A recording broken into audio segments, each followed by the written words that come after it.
Welcome back, my darlings. If you arrived here expecting comfort, clarity, or moral simplicity, you have wandered into the wrong hour. This is the moment where illusions rot in daylight, where famine is no longer an accident, justice no longer blind, and power no longer wears the face it pretends to serve. Tonight, we peel back parchment and pretense to expose a truth so old, so carefully engineered, that it has survived generations by disguising itself as inevitability. What you are about to witness is not merely a revelation, it is an indictment of systems that starve with clean hands, of contracts that kill without drawing blood, of men who do not conquer land with swords, but with ledgers, signatures, and machines that listen for suffering and monetize its echo.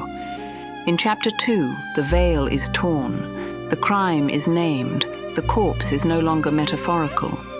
And once you understand what has been done to Hawksmere, once you understand who has truly been pulling the strings, you will never again believe that survival is neutral, or that debt is ever innocent. Lean in. The scandal is not what happened. The scandal is how long it was allowed to happen unnoticed.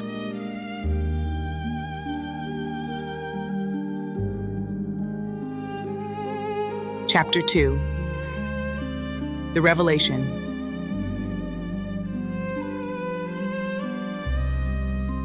The 3-day grace period was a slow, cold suffocation. The air in Hawksmere grew thick with unspoken calculations.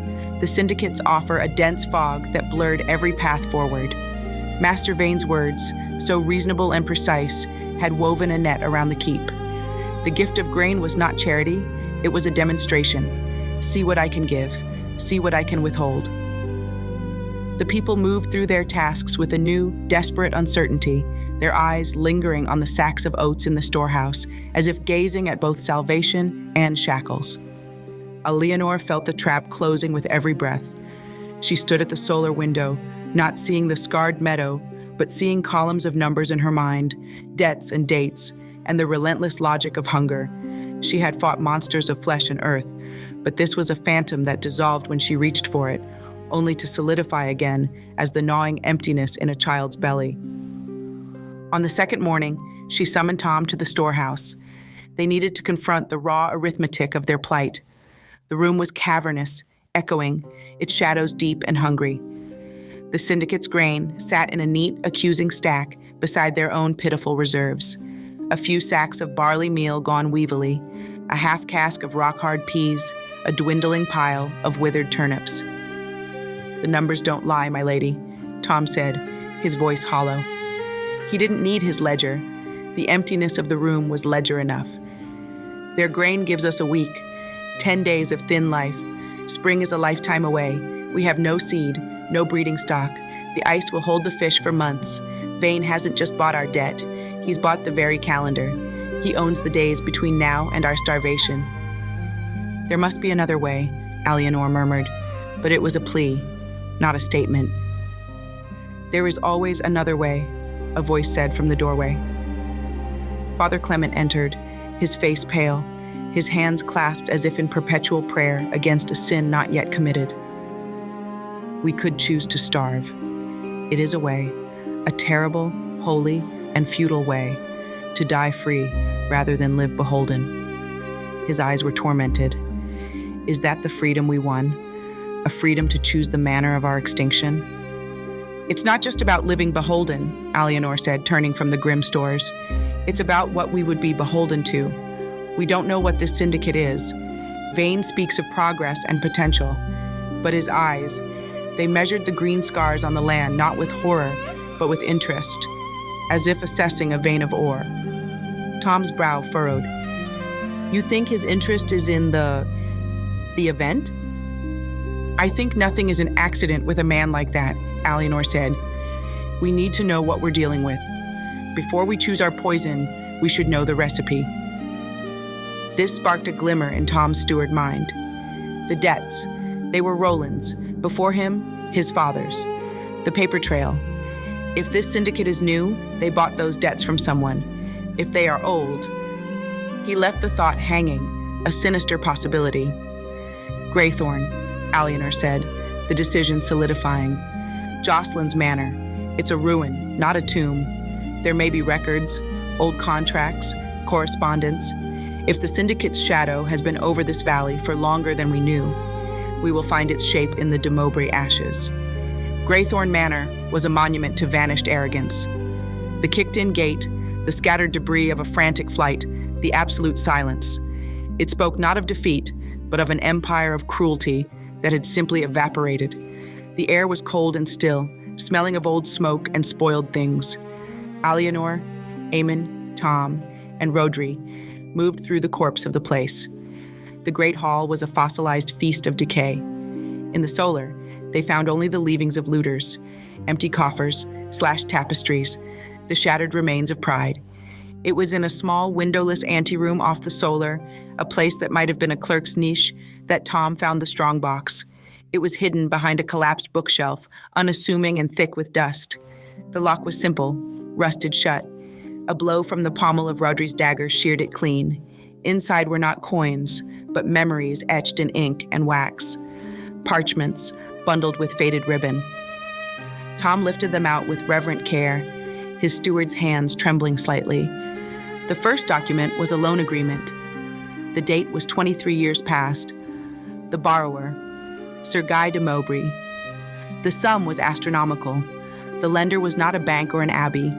The seal, stamped in a distinctive rust-red wax, showed a stylized letter C entwined with a ship's mast. The Carthage Syndicate, Tom breathed. Beneath it was a contract for the exclusive purchase of Mowbray-mined lead and silver. The price per ton was shockingly low, a figure that guaranteed perpetual debt. The same red seal. Another, a timber rights deed for the woods bordering Thorn's Hollow. Syndicate seal. And then, a surveyor's report. Its language was cold, technical.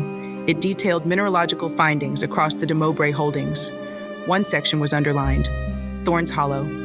Freeholder, Owen Thorn. Assay shows exceptional traces of viridium and anomalous energetic potential. Title is clear, but held by a minor freeholder. Recommendation: acquire title for consolidated development. The date of the report was 5 days before Sir Guy de Mowbray brought charges of theft against Owen Thorn. Alienor felt the world tilt. The parchment in her hand was not just paper, it was a death warrant. Owen Thorn hadn't been executed for stealing a haunch of venison. He had been removed for owning a parcel of land that glowed on a syndicate's geological survey. His hanging wasn't justice. It was a corporate acquisition, a hostile takeover. Aemon, who had been standing like a statue, reached out and took the surveyor's report. His face, already pale, turned to stone. He didn't speak. He didn't need to. The revelation was a physical blow, cracking open the past and showing the rotten machinery within. They didn't just show up, Alienor whispered, horror dawning. They were always here. They financed the de Mowbray rise. They directed it. They created the monster that plagued us, all to soften the land, to test its reactions, to see what was under it. And when their monster broke, Tom finished, his voice grim, they came to collect the asset themselves. The room was suddenly, unbearably cold. The debt Vane held wasn't an accident of the war. It was the original poisonous seed, finally bearing fruit. A sound echoed through the dead manor, then, not a rat, but a human sound. A low, rhythmic muttering. It came from the rear of the building, near the kitchens. Following the sound, they found a door to a root cellar, slightly ajar. The stench that wafted out was foul, unwashed flesh, sickness, despair.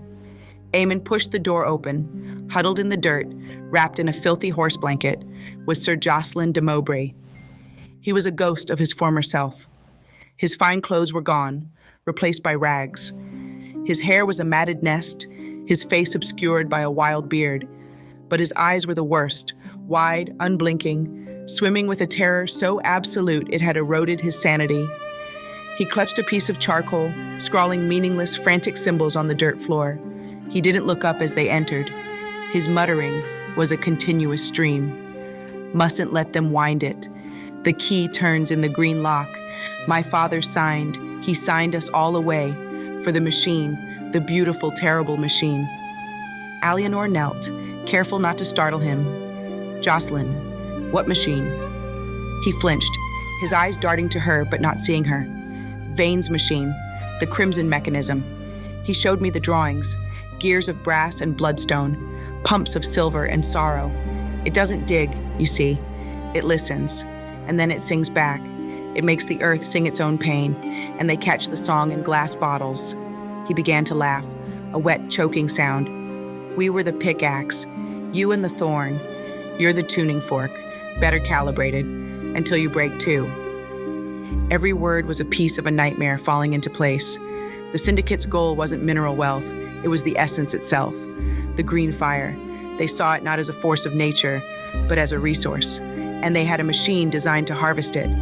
The Demaubres, their cruelty, their poisons, their violence, had all been part of a long, brutal experiment to agitate the source, to see what it would do. The cataclysm that saved Hawksmere hadn't been a miracle.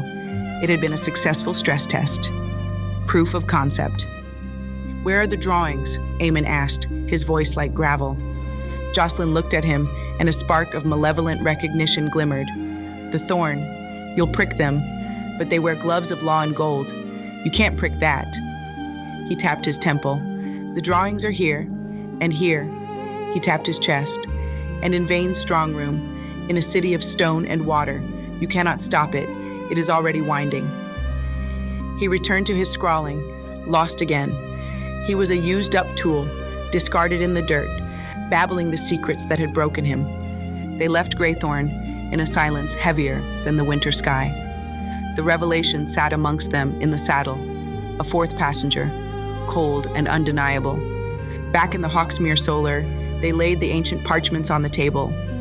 The story they told was irrefutable. A conspiracy decades in the making, coldly executed, now reaching its culmination. Eamon stood apart, holding the green-veined rock. He called it a tuning fork, he said, his voice low. "My father's carvings. They are a request for harmony, a way to hum along with the land's own tune. This mechanism, it's the opposite. It's a scream forced into the earth's mouth to see what echo comes back. They want to violate the song and sell the echo." The metaphor was perfect, and it framed the coming conflict in a way that made Alienor's blood run cold. This was not a war for land or title. It was a war for the soul of the land itself, a war between a request and a rape. Tom broke the silence, his practicality a weak shield against the enormity of it. "We have until tomorrow. Knowing this, how can we possibly say yes? It's not a partnership. It's a surrender to the very architects of our misery. And how can we say no?" Alienor countered, the agony of leadership a sharp pain in her chest. "Knowing this, we understand their power is vast, patient, and rooted in law. A no means they will simply apply more pressure. They will starve us out, and the world will see them as benevolent creditors wronged by a stubborn, unstable woman. We will die in the right, and they will own our bones and the mountain beneath them." She looked at Eamon, at the rock in his hand, at the runes on the carved wolf that lay beside it. An idea, born of desperation, and a terrifying clarity began to form. "We cannot fight them from the outside," she said slowly. "Their walls are made of parchment and precedent. We cannot fight them head-on. Their resources are bottomless." She took a deep breath. "So we do not fight them. We join them." Tom and Clement stared, aghast. "We give them their yes," Alienor continued, her voice gaining strength. "But we write our own clause into the contract. We make Eamon not an enemy to be crushed, but a necessity to be embraced, the master of terrain, the keeper of the very secrets they wish to plunder.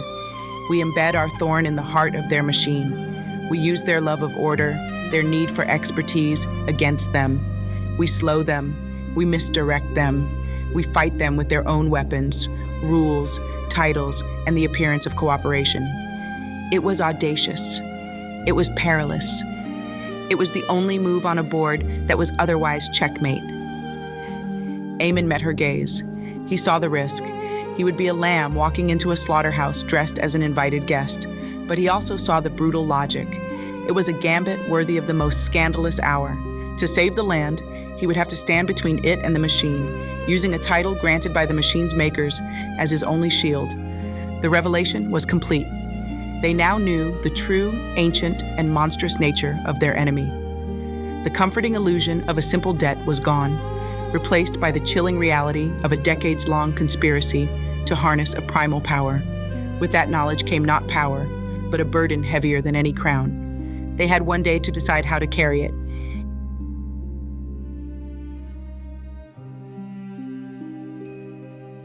And there it is.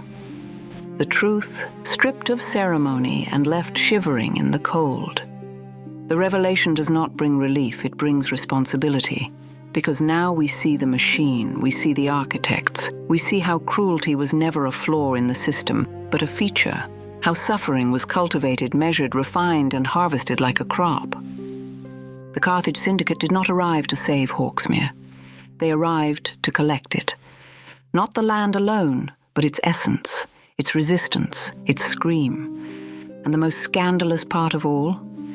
They did it legally, patiently, decades in advance. So understand this, my darlings. The war ahead is not one of swords and banners. It is a war of contracts and consent, of proximity and infiltration, of smiling alliances that hide sharpened teeth. To survive, our players must step inside the beast, must become indispensable to the very force that intends to devour them. This is not heroism. This is strategy born of desperation. This is what happens when the righteous are forced to speak the language of their predators.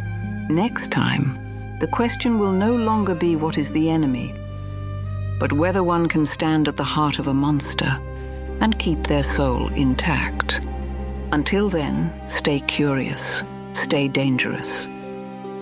And remember, the most powerful conspiracies do not fear rebellion. They fear understanding. Until our next scandalous hour, this has been Lady Aurelia Ravenshade.